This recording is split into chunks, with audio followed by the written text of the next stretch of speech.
A briga pelo mercado de chatbots de inteligência artificial tem sido bem acirrada. Nos últimos dias, uma inteligência artificial capaz de produzir bons textos tem chamado muita atenção. É o Claude, da empresa Anthropic. Infelizmente, ele não está disponível no Brasil, mas não se preocupe, porque nesse vídeo eu vou te ensinar a dar um jeitinho brasileiro e utilizá-lo mesmo assim. Sem enrolação, bora pro vídeo. Fala pessoal, Lucas aqui. Então, vamos lá. O que é o Claude? O Claude é uma inteligência artificial da empresa Anthropic. Essa empresa, apesar de não ter muito nome, ela tem um financiamento gigantesco. E esse financiamento permitiu que ela criasse essa inteligência artificial, chamada Claude ou Claude 2. Reparem que o Claude ainda está em beta, e mesmo que você faça o login com e-mail ou conta da Google, você aqui no Brasil não tem a permissão para acessar essa ferramenta. Entretanto, existe uma possibilidade de você acessar qualquer um desses aplicativos que fazem restrição por localidade, que seria utilizando um VPN. Aí você me pergunta, Lucas, eu sei o que é um VPN, mas um VPN é caro, um VPN é pago, o que eu faço? Bom, se você não sabe ainda, sei que muitos aqui já sabem, mas se você não sabe ainda, você pode utilizar o navegador Opera GX. Bom, pessoal, depois que você baixou e instalou o Opera GX no seu computador, você vai ver que ele é um navegador como todos os outros. Apesar dele ter esse aspecto meio gamer aqui, ser todo preto e tal, ele é um navegador como todos os outros. Entretanto, ele tem uma VPN, isso é muito interessante. Para você ativar essa VPN, você dá um clique aqui em configurações, você digita aqui no campo de procurar VPN. Digitou VPN, vai aparecer uma guia para você ativar. Você dá um clique aqui e ativa. Feito isso, o que vai acontecer? Vai aparecer um botão de VPN aqui em cima. Você dá um clique nele e coloca na região Américas, que seja uma região dos Estados Unidos. Ok? Feito isso, tranquilo, você já está com o VPN ativado. Então, a partir de agora, é considerado que você tem um endereço de IP americano. Tendo o endereço de IP americano funcionando aqui no seu Opera GX, você tem acesso ao Claude 2. E aqui você pode aproveitar todos os benefícios dessa ferramenta que é grátis. Então, se você não sabia dessa informação, já deixa um like no vídeo, porque o Opera GX é grátis, essa VPN que ele oferece também é grátis e o Claude 2 também é grátis. Então não tem desculpa para você não estar utilizando. Além disso, você vai ver que o Claude 2 é realmente um chatbot eficiente. Bom, e essa é a nossa tela inicial aqui do Claude. Então, a gente tem aqui uma mensagem de boas-vindas, nós temos aqui um campo para digitar nossos prompts, inserir PDFs, você vai ver que ele lê muito bem PDFs, e temos aqui o nosso trabalho. Inclusive, eu estava testando ele aqui ontem e preparei aqui alguns prompts para mostrar para vocês. Nós temos também aqui alguns prompts padrões que já vem aqui na ferramenta, certo? Caso você não tenha muita intimidade com chatbots, não se preocupe, porque assim como o Bard ou como o ChatGPT, isso aqui é uma ferramenta muito simples de mexer, não tem muitas opções para escolher, é simplesmente você chegar aqui e colocar o seu prompt. Bom, vamos começar aqui com algumas perguntas simples para o nosso Claude responder. Então vamos lá. Vou mandar aqui um bom dia. Vou perguntar que dia é hoje. Então, você vai notar que ele responde bem e ele é bem atualizado. Perguntei quem ganhou a última Copa do Mundo e ele respondeu corretamente. Bom, como você pode ver, ele é atualizado. Mas em alguns testes que eu fiz perguntas como, por exemplo, o que é o novo Threads do Instagram? E ele não soube responder. Bom, é importante que você saiba isso porque, apesar de o Claude ser um chatbot mais eficiente que o Bard, ele ainda não consegue fazer essa busca em tempo real online, ok? Então, que isso fique bem claro. Ele tem ainda assim as suas limitações, mas está na fase beta, então dá pra gente se contentar com isso por enquanto. Agora vamos para os testes mais específicos. Bom, eu preparei alguns prompts aqui, todos feitos em áreas diferentes do conhecimento. Então vai ter de livro, vai ter mercado de ações, vai ter de inteligência artificial e outros temas, para ficar um vídeo bem legal, para que todo mundo se identifique um pouco, seja lá de qual mercado você for. Então vamos começar aqui com o mercado de ações, com economia. Eu fiz um prompt aqui que é o seguinte: faça uma análise para mim sobre 10 ações brasileiras seguras com alguma tendência de valorização nos próximos 12 meses. Você pode ver que para ele ter essa informação, ele tem que buscar recente e tem que buscar online. Também coloquei: para isso, considere notícias recentes. Outra coisa que ele tem que fazer uma busca em tempo real. Volatilidade dos últimos 12 meses e histórico de mercado. Considere que sou um investidor de baixo risco e não quero ficar realocando a minha carteira de investimentos. Então, um promptzinho bem legal aqui que você pode utilizar em qualquer chatbot que faz aquela busca online. E ele respondeu o seguinte: infelizmente, eu não tenho informações suficientes para fazer uma análise completa de 10 ações brasileiras seguras com tendência de valorização nos próximos 12 meses.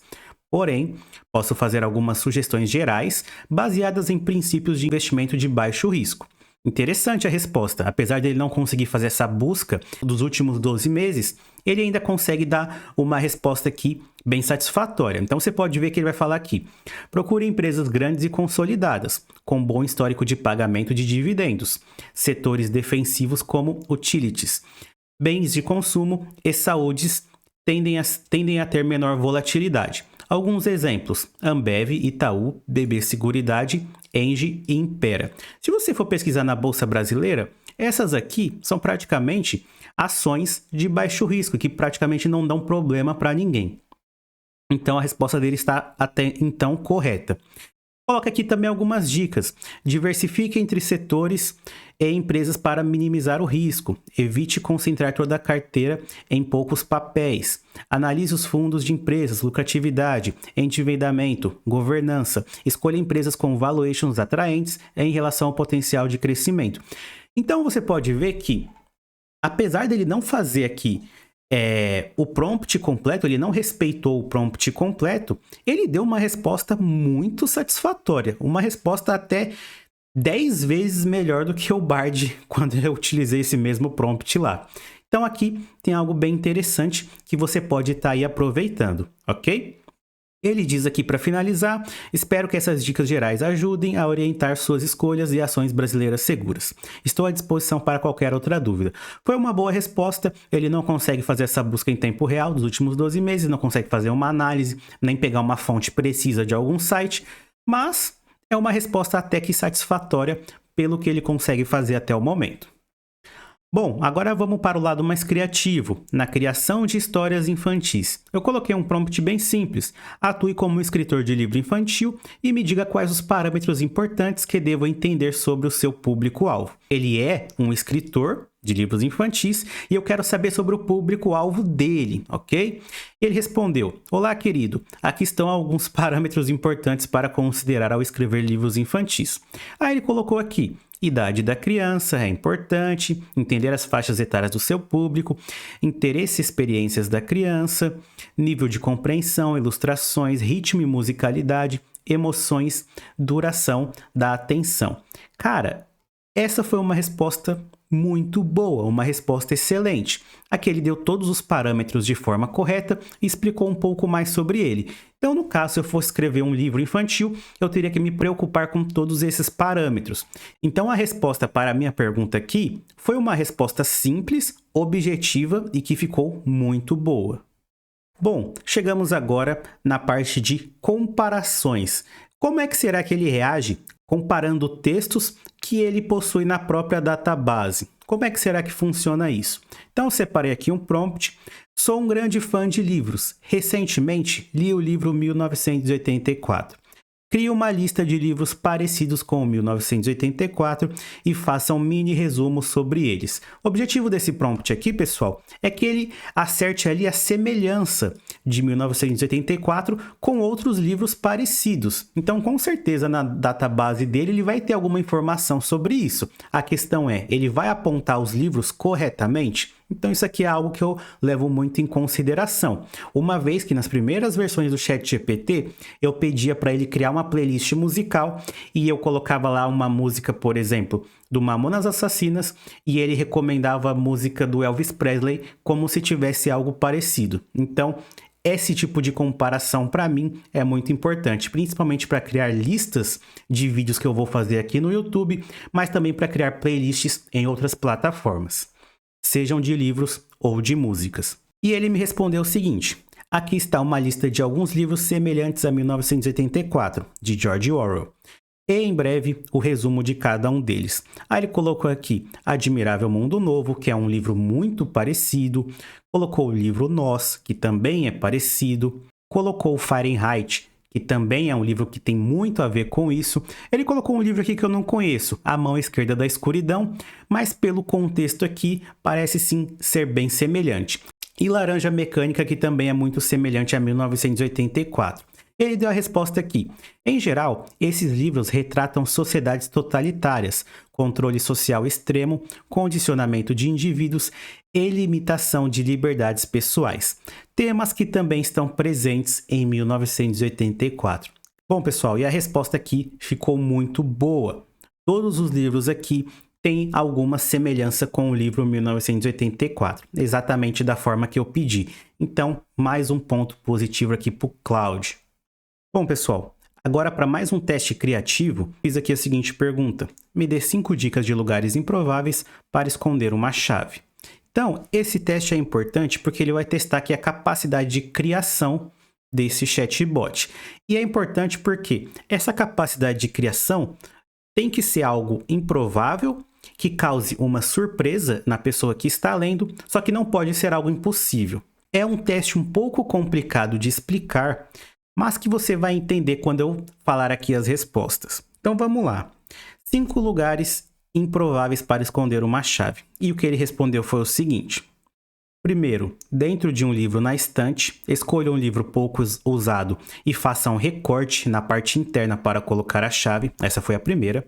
Depois, dentro do tanque de descarga do vaso sanitário, coloque a chave dentro de um saco plástico bem vedado e posicione atrás da descarga.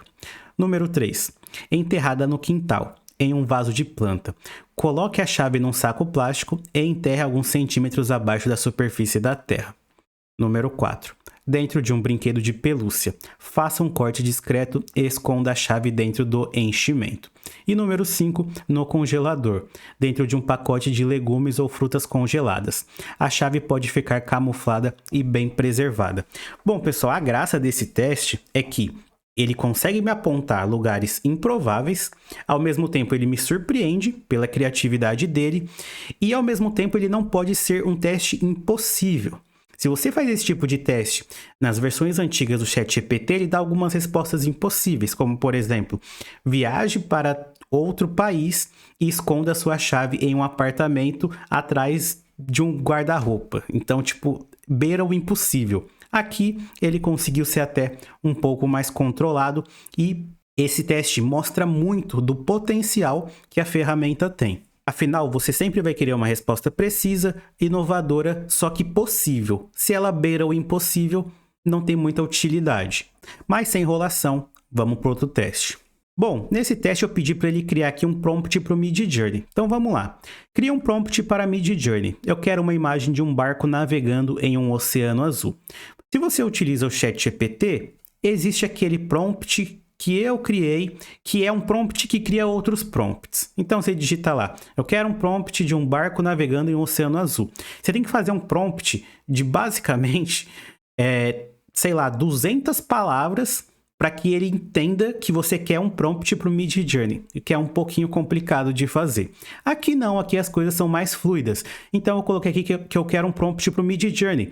E aparentemente ele sabe o que é inteligência artificial Midjourney. Ele inclusive coloca aqui, /imagine, e coloca um grande barco veleiro branco navegando majestosamente em águas oceânicas azuis, calmas e cristalinas, sob um céu azul, claro e ensolarado. Vista aérea panorâmica em estilo realista de arte digital. Caramba, ele fez um prompt para o Midjourney muito, muito bom. E reparem também que esse prompt que ele fez para o Midjourney é um prompt da nova maneira que nós estamos escrevendo os prompts para o Midjourney. Então não tem mais aquela história de um grande barco, vírgula, branco, vírgula, navegando majestosamente em águas azuis, vírgula. Não, aqui ele escreveu o prompt de forma fluida. Como a maioria das inteligências artificiais de criação de imagem está trabalhando hoje em dia. Então isso aqui foi algo muito bom. Só que tem um pequeno problema, o Midjourney só aceita prompts em inglês. Então eu pedi aqui, lembre-se que o Midjourney só aceita prompts em inglês. Eu falei isso e ele simplesmente traduziu o meu prompt. Bom, peguei esse prompt aqui e fui lá colar no Midjourney. Então vamos ver o resultado. E aqui está o nosso resultado do prompt criado ali pelo Claude. Como você pode ver aqui, um barco branco navegando em um oceano azul. A imagem ficou absurda, não tem nem o que falar. Tudo isso foi criado pelo nosso querido Claude. Pode ser uma opção para você que está começando a criar imagens, está meio sem ideia do que fazer. Você pode pegar um prompt como esse, simplesmente colar no Midjourney e criar a sua imagem. Se você souber um pouco mais de engenharia de prompts, você faz algumas modificações aqui e certamente você terá uma boa imagem gerada por esses prompts aqui do Claude, beleza? Bom, e para finalizar, a gente também tem um leitor de PDFs. Ele é muito bom e muito preciso na leitura de PDFs. O que você precisa fazer? Você simplesmente dá um clique aqui em adicionar arquivos, ok? E seleciona o seu PDF. Para não ficar procurando aqui e demorar mais essa aula, eu já tinha feito o teste antes e já separei para vocês. Então eu tenho um teste aqui de ler PDFs. Eu baixei um PDF qualquer de um artigo científico do Google, coloquei ele aqui e pedi para ele fazer um resumo desse PDF. Caso você queira saber qual é o PDF, é esse aqui da EBAP. O ChatGPT, um museu de grandes novidades. Então é um artigo onde fala da inteligência artificial, mais precisamente do ChatGPT. O artigo está todo aqui, é um artigo bem curto que eu peguei só para fazer esse teste. Bom, e ele fez um resumo disso. O editorial discute o ChatGPT, uma ferramenta de inteligência artificial da OpenAI que é capaz de gerar textos de forma muito realista. O ChatGPT se baseia no modelo GPT e pode responder a uma ampla gama de perguntas e solicitações em linguagem natural. Bom, e para garantir que essa resposta estaria correta, eu fiz mais uma pergunta só para ver se ele estava mesmo lendo aquele PDF. Não só o contexto, mas sim tudo que está escrito. Eu perguntei para ele aqui uma coisa mais específica. Quem são os autores desse artigo? Ele respondeu aqui. Os autores do edital são professor Dr. Hélio Arthur e professor Dr. Fabrício Stocker. Ambos são professores da FGV EBAP. Então, você pode ver que, para a leitura de PDF, essa IA é uma máquina. E lembrando, pessoal, isso aqui não serve só para um PDF. Você pode colocar 3 ou 4 PDFs aqui de uma vez e fazer a leitura de todas ao mesmo tempo. Então, uma grande inteligência artificial que pode estar aí ajudando você a trabalhar. Infelizmente, nós temos que utilizar o Opera GX, que é um navegador que eu não utilizo, mas se esse é o preço por ter que usar essa tecnologia aqui, esse chatbot, eu acho que vale a pena. Ele se saiu melhor nos meus testes do que o Bard, mas é claro que todos ainda vão ficar atrás do ChatGPT. Bom, farei um vídeo mais aprofundado comparando todas as inteligências artificiais depois. E por hoje é só. Bom, se você gostou do vídeo, deixa o like, se inscreve no canal. Lembre-se que todos os links estão aqui na descrição. E fique com Deus e até a próxima.